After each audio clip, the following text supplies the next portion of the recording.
Hello, this is your Congressman Michael Burgess.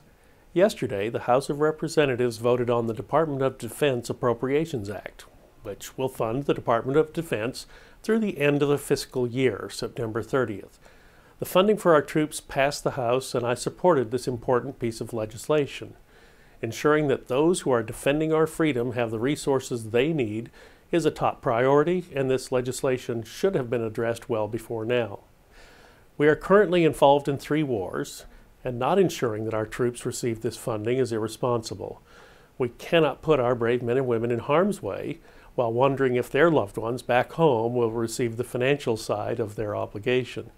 It's just not acceptable. Congress needed to make certain that our troops had one less thing to worry about during a time when we've really already asked way too much of them. The troop funding legislation that passed the House includes provisions that would prevent Guantanamo detainees from being transferred to the United States. It provides full funding to the United States-Israel Memorandum of Understanding for fiscal year 2011. It prohibits taxpayer funding of abortion in the District of Columbia, and it redirects $750 million from the new health care law. In addition, it will provide funding to federal agencies for an additional week. The House has already passed 2 bills that would provide funding for the government through the end of the fiscal year and would cut $61 billion in spending.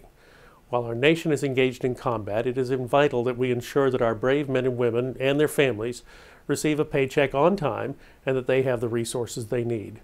We must prepare to have the long-term funding for our troops. Should the Senate fail to act, they will cause a government shutdown. The White House has said that President Obama will veto the troop funding bill if it makes it to his desk.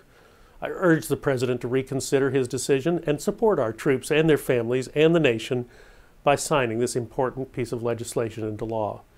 Thank you for taking the time to listen. Additional information on this issue and other issues before Congress can be found on my website, burgess.house.gov. God bless you and your family. God bless Texas, and really, God look after our nation at this troubled time. Thank you.